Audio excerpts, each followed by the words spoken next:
Hi, this is Tony O'Driscoll, and welcome to Fuqua LinkedIn Live.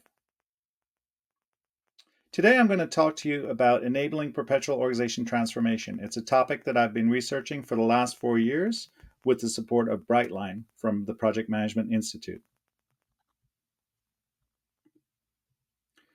I've been at Fuqua for about 16 years, and prior to that, I had industry experience in both high tech and telecom. And in my both academic and pracademic work, I've focused on strategy, innovation, and change. That's primarily been the area I've focused on. So it's very apropos to what we're talking about today. So I'm going to give remarks for about 20 minutes, 1,200 seconds or so, and then we'll keep the last 10 minutes to deal with questions. So what I'd like to ask you to do is please start putting the questions into chat right now, and I'll be observing them as we go along. And if I see one that comes in that I think is apropos, I will answer as we go along. But so please do keep the questions coming so we can have a lively discussion when we get through the remarks. All right. So I've got a three-part narrative today. That was about 400 seconds each, so I must move relatively quickly. The first thing I'm going to talk about is what's the problem? What problem are we trying to solve here? The second one I'm going to talk about is a summary of my research on what's the solution. And the third, and probably more importantly, is what are you going to do about it? What is the point of doing research unless we can turn it into action? And I promise some concrete steps for you to take, and I will follow through on that promise. So, what's the problem? The problem, I think, was very clearly stated by Jack Welch back in the year 2000, writing in the annual report, where he made the following comment, and I quote, "We've long believed when the rate of change inside an institution becomes slower than the rate of change outside, the end is in sight." And so the challenge that we're facing here is that if an organization can't evolve and move as quickly as the environment within which it operates, it's destined to regress to a mean of mediocrity. And so this is the challenge of perpetual transformation. And as the environment becomes more complex and connected, the challenge is for the organization to be able to keep step with the change. And that's where the importance of strategy formulation and strategy execution coming together, and to do so at the pace of change that we're experiencing today and the level of complexity. Now, if you go back to the year 2000, when Jack Welch wrote that, his company, GE, was number 8 on the global top 10 at the turn of the millennium. At the top of that list was Exxon, and 7 out of the 10 companies there were basically oil-driven companies. Only Walmart and GE were not really primarily driven by oil. And at that time, Exxon was a $150 billion market cap company, so it was sitting on top. Now, if we fast forward through the next 2 decades, a couple of things happened. Creative destruction a la Schumpeter over the 7,305 days from the year 2000 to the year 2020. First is that the average tenure of a company is now down to about 18 years on the S&P 500. It was as high as 60 back in the 60s, but what we're seeing over time, now it's not just through companies disappearing, it's also through mergers and acquisitions, but business is tough and getting tougher.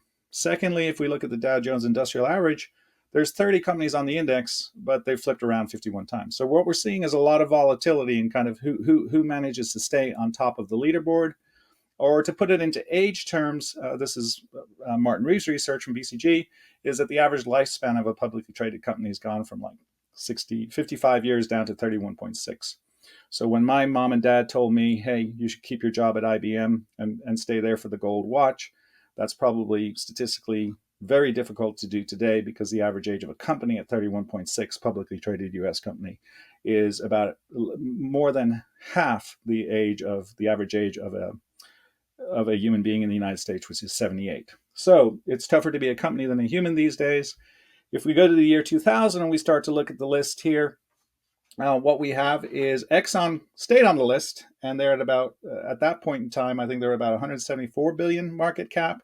But then we start to move through the leaderboard, and we get to Apple at the very top of that list. At that point in time, this is 2020, was a 2.25 trillion company.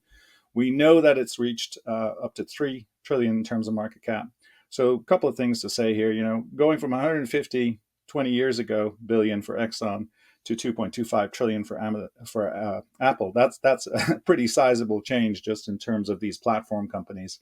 And instead of oil being the primary player in the top 20 list, or in the top 10 list back in the year 2000, now, six of these companies are what we would call data platform companies. So data is the new oil, and these companies are dipping into pools of data rather than pools of oil to generate wealth. Now, so it's hard to keep pace, and data is a new oil. Now I'm going to go pop quiz, and just for you to think about: would you rather a good strategy implemented badly, or a bad strategy implemented well? This is a question I start my digital transformation class with the students, and most of them pick A at the beginning of class, and they pick B at the end of the class. What we know from research is that implementation or strategy execution is where a lot of the challenge lies. Strategy formulation is not terribly difficult. It is more complex these days, and we have to bring some more game theoretic type of applications into strategy formulation because of the complexity of the environment we're operating in. However, the key kicker, as far as the research goes, is implementation or execution. The joke goes that execution it means two things in the English language. It can mean to do or to kill. And unfortunately, the vast majority of the time, even a really well crafted strategy gets executed in the kill sense rather than the do sense. In fact, quiz number 2, this is from my good friend and colleague Robin Speculand. Question is, what percentage of strategies fail to be successfully executed? And he's done a bit of a longitudinal analysis on this. Back in 2002, 90% of strategy implementations failed, 1 out of 10.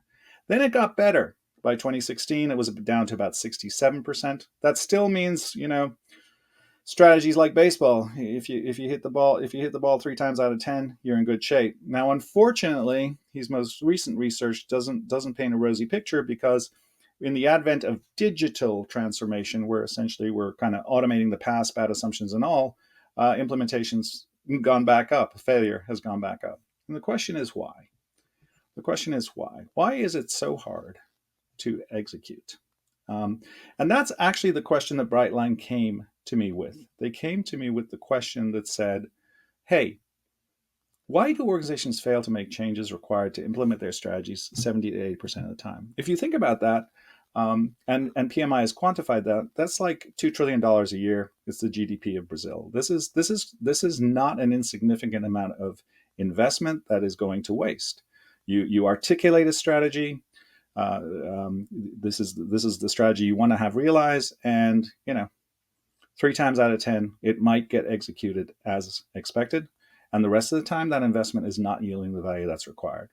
And so clearly, there's something going wrong here. HMS strategy is hitting the iceberg far more often than it's avoiding the challenge, and that is essentially what they asked me to take a look at. So I spent 4 years kind of digging into the answer to this question. Why do organizations fail to make changes required to implement more often than not?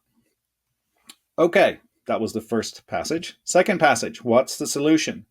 Well, the solution, I had 4 key insights in doing my research that kind of led to the solution. So let me take you through each one of those first. First, I looked at a very successful transformation in the software industry, which was the movement from waterfall to agile. And I had the great fortune of meeting some of these individuals who were kind of the founders of the agile movement.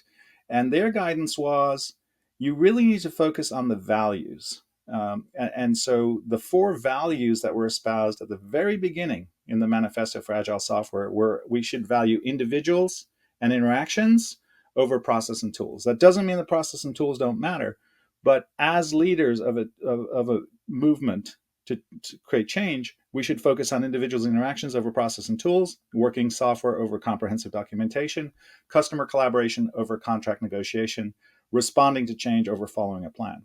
It does not mean that the things on the right don't matter. It just means that the emphasis needs to be, and the value needs to be placed on the stuff on the left.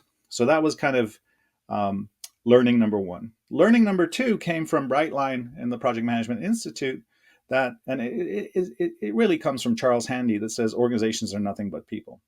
Or Larry Prusak, who famously said, and Rob Cross, by the way, very famous HBR article on knowledge management, said, people make organizations stop or go.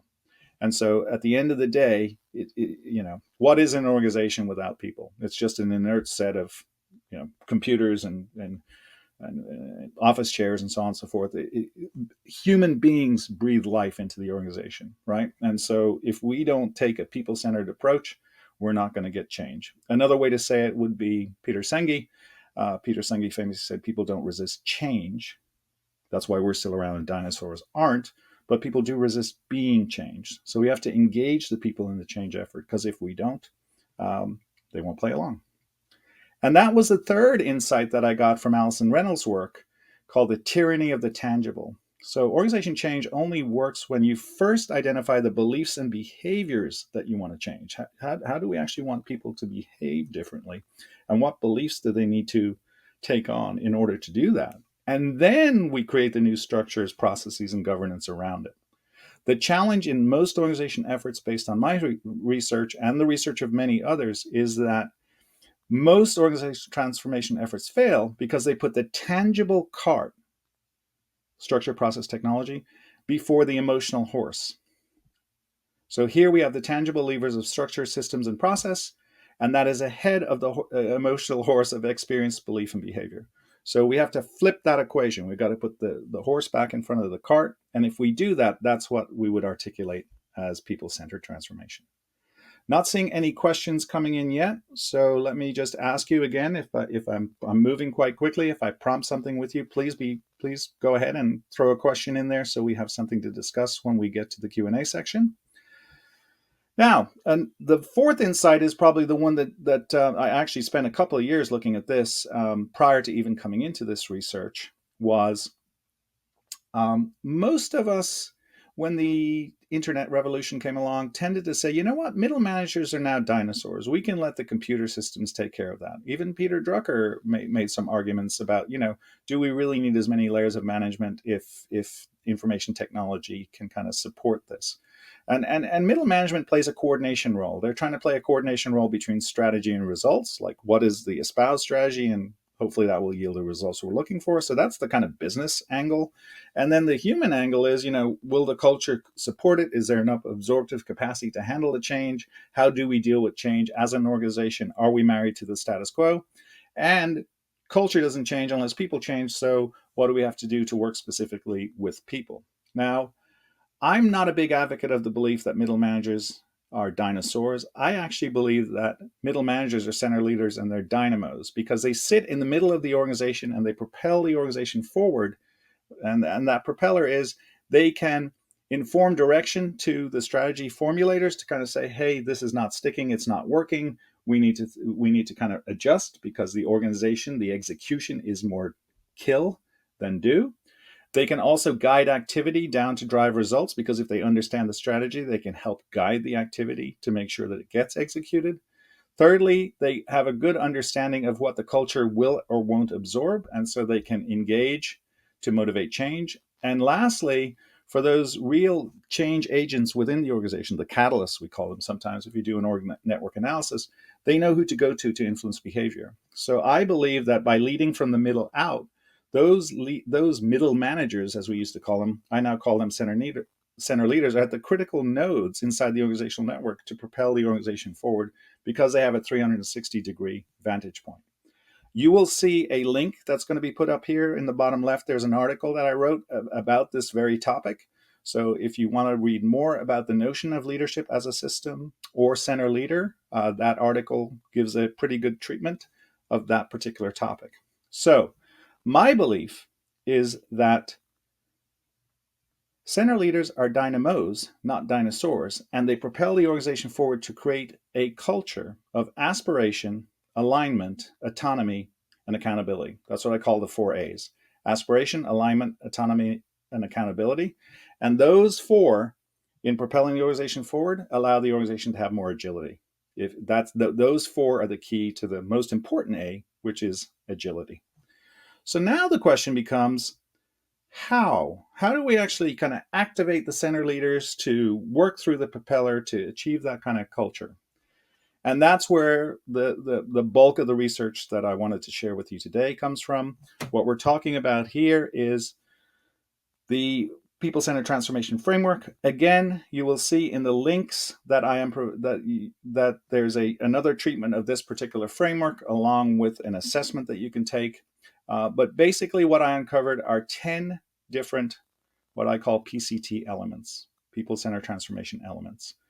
Communicate a compelling change narrative, act to think differently, embrace situational humility. Those are the core. Those are kind of the foundation. And then built around that foundation is focus attention on what matters, motivate discretionary effort, give others agency, decentralize decision making, lead the system, and catalyze the network. And the final one, which is the ring on the outside, is nudge the culture, nudge it towards aspiration, nudge it towards alignment, nudge it towards autonomy, and nudge it towards accountability. And that word nudge is quite specific. It's back to Thaler's work in behavioral economics about you can't take culture on directly, but you can nudge it through small and significant shifts as you move forward. So that's essentially the framework. Given that we have about 600 seconds left in my remarks today, I was going to focus on two that come from, having done this before, a lot of organizations like to focus on these two as the first levers for change. So I'm going to do communicate a compelling change narrative and decentralized decision making as the two, just to give you a flavor. And obviously, if you go to that article, you'll be able to read much more detail on the other 8. So the way that I'm going to go through these is I'm going to talk about PCT1, communicate a compelling change narrative, and then I'm going to talk about PCT7. Again, PCT is people-centered transformation, decentralized decision-making. And I'm going to do that in 3 ways: the head, the heart, and the hands. But I've switched the order. I like to start with the heart rather than the head because it's people-centered. So the first thing I'm going to do is kind of share some insights from thought leaders that set the context for what this particular PCT element's about. Then I'm going to give you a little bit of data from reports and research that kind of validates the need for this particular element. And then thirdly, and most importantly, I'm going to talk about the small but significant leadership shifts that, if enacted, can activate that PCT element. And every one of those works that way. Now, let me just talk first and foremost about communicate a compelling change narrative. In 1963, when Martin Luther King stood in front of the Lincoln Memorial, he did not say, "I have a plan." If he said, "I have a plan," we may not be talking about it today.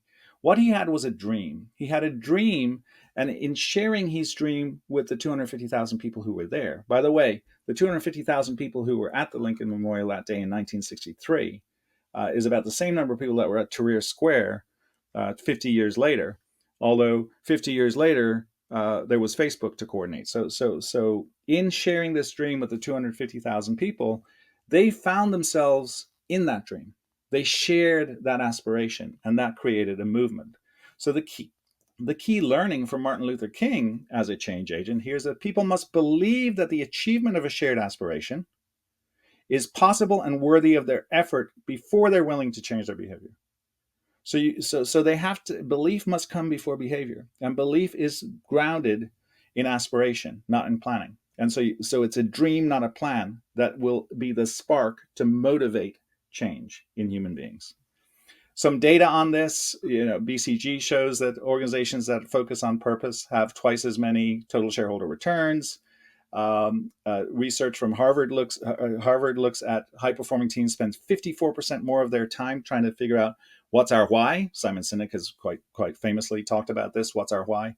So there's an abundance of evidence that talks about, you got to know where you're going. Or as Yogi Berra says, if you don't know where you're going, you may end up somewhere else. So clarity around what our true north is, as Bill George would talk about, or Ranjay Gulati's latest research, fantastic work on deep purpose, is that we're seeing more and more that purpose tends to be a very useful mechanism for creating a direction or an aspiration, but then also for aligning around that. So if those are the cases around communicating a compelling change narrative, how do we actually go about doing that? Well, these are the small but imperceptible shifts, and I'm going back now to the agile movement. Here's the shifts that leadership has to make. We have to value the shared aspiration over the required action. Not that the required action doesn't matter, but as leaders, center leaders, above, below, leadership in general, I will say, needs to emphasize more about the shared aspiration. Where are we going collectively? We always talk about over communication. It's like never lose sight of the North Star. We need to think about the possible future over the problematic present, and we need to value the purposeful why over the what and how. Again, I want to emphasize that the required action, the problematic present, and the actionable what and how, they're going to be there. They're always there, and they're going to be even more present as we move into AI and everything else, the next wave of change. But it's also incumbent on leaders to emphasize and value the shared aspiration, the possible future, and the purposeful why. Much easier to say than it is to do. So if you take all of that and you put it together, I put together an instrument that basically kind of tests for leadership, and that's why I picked the two that we're talking about. Ask yourself this: do your leaders in your organization communicate a clear, concise, consistent, and compelling narrative that makes a purposeful, passionate, and emotionally resonant case for change? There's a lot of requirements in that particular question, right? And so if you pick that apart, you ask yourself, where do I feel that leadership in my organization sits? Do you strongly disagree that, heck, I don't even know where I'm going? Or do you strongly agree, like, we are absolutely clear on what our North Star is and everybody is marching in that direction? That's kind of where you start. Next, I'm a huge fan of Peter Drucker. Go to the Peter Drucker Forum every year. Have read all of his work, probably. No, I don't know if that's fair to say. I've not read all of Peter's work. He wrote a lot of books, but I am a huge, huge fan of Peter Drucker. And he has a great way with words. In most organizations, the bottleneck is at the top of the bottle. Right there. And what that means is, if you think about, this is Roger Martin's work, if you think about organizations today, they're like decision factories, right? We used to talk always about widget factories. Now I think it's more decision factories, because the volume of decisions that has to get made and the speed with which they need to get made in order to maintain synchrony is really critical. And if the decisions get pushed from the edge through and up to the top, it takes too long. And by the time that decision is made to cascade it back out, you're going to be behind the times. By definition, you'll regress to a mean of mediocrity, as Charles Handy says. So it's clear, we know all this. It's decentralized decision making, lots and lots of research that suggests we have to do that. But how do we do that? What exactly is it that we have to do to make that happen? First, we have to focus on experience and expertise over position and role. Second, we have to explain rationale over expecting agreement. And third, we need to distribute decision making over centralizing decisions. So this is the second kind of question. Does leadership in your organization only make the choices they're best equipped to make, clarify the choices others should make, and the boundaries within which to make them? So this is, how do you actually set up a system to do that? The PCT Pulse, those are two of the 10, is a tool you can use to do a very quick assessment of where your organization stands today. Now, I have a much bigger treatment of this in my book, Everyday Superhero. There's a link that will be put into the notes for you on this. But really what I endeavored to do in that book is to put the horse back in front of the cart. So what's next for you? There is a 6-step activation plan. And again, you'll have a link to the article that I write that's more application oriented. The first thing you do is take your PCT Pulse. The second thing you do is you plot your PCT radar. The third thing you do is you select your priorities. The fourth thing you do is you figure out which leadership shifts you want to enact. And the fifth thing you do is figure out, what are you going to do more, better, and differently as a leader or as a leadership team to make those changes through the subtle shifts. And then you repeat. So let me give you an example. If you take your PCT Pulse and you realize that decentralized decision-making and communicate a compelling change narrative are the areas that are lowest, the ones that are closer are lowest, because that's the low number, you would then identify, for instance, with communicating a compelling shared narrative, these are the 3 shifts we have to make. Or for decentralized decision, these are the 3 shifts we have to make. You would then go through what we call a MBD leadership shift activity as a team and say, if we want to really emphasize experience and expertise over position and role, what are 3 things we have to do more of as a team? What are 3 things we have to do better? What are 3 things we have to do differently? And then how will we know that this shift is complete? What indicators will we be looking for if we do implement this MBD, or better, differently, so we can understand when we're done, and then you move to the next one, and then you move to the next one. So this is very, very modular kind of process, and it can start anywhere. It can be driven at any time. So that's the tool. So coming full circle, I blew my 1200 seconds by about 200 seconds. What did we talk about today? The first thing we talked about is how to create lasting change in your organization. The second thing we talked about is, or in order to create lasting change in your organization, you must adopt a people-centered approach. That is the 10 PCT elements and 3 shifts. So there's 30 shifts that you would have to make. And as you work through those shifts, you will create a people-centered organization. And I've given you a 6-step framework and a link to the article to do that.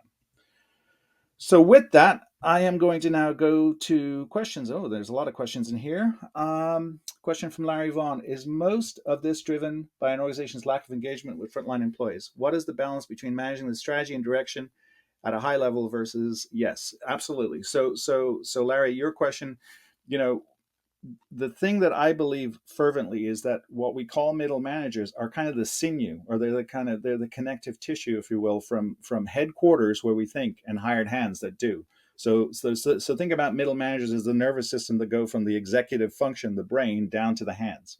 Without that central nervous system and each element of the spine of that system being a center leader, you don't the brain's not connected to the hands. And so I fervently believe that we need to flip the equation from calling people middle managers that are worth less to center leaders who are very worthwhile, and by them understanding strategy, results, culture, and people, and propelling the organization forward, they essentially are that kind of network or leadership system that move them forward. Most of the recent tech RIFs cut out middle managers. Markets responded positively. What do you think? Um, on the balance sheet in organizations today, if you want to make your balance sheet look good, we're living in a world where people are liabilities and things are assets. That's a problem because what is an organization without people? Nothing. And yet people are categorized as liabilities. And if you want to make your balance sheet look good, you flush people. And you flush people who are costly, who are perceived to be non-value added. And that's the issue I have is I do not believe that middle managers are dinosaurs. I believe they're dynamos. Let's see here. Realizing human potential rates of change, external versus internal addition direction.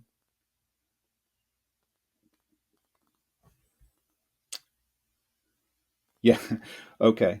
This is a question about how long do we have and how can organizations change. Let me just articulate this from a Fuqua perspective. I just got back from Bangkok teaching the Global Executive MBA program. There's no question that the complexity level in organizations has changed, and not just the speed, but the rate of change is changing. So as we have more complexity and a faster rate of change, our level of uncertainty is going through the roof. Now, also, we're becoming more polarized. So if we think of things in a government context, there's a lot of polarization among countries. China versus US is one that's called out a lot. And then within countries, United States, where I live at the moment, is a good example. So we believe, as Bill Bowling likes to say, that business needs to become a force for good. So we actually, as business leaders and also center leaders within organizations, need to become a force for good in the world because we have more agency and more trust to do so. But unless and until we engage center leaders in doing this work, we won't be successful. So that was that question. Let me see. Thank you for all these questions, MBA candidate Duke.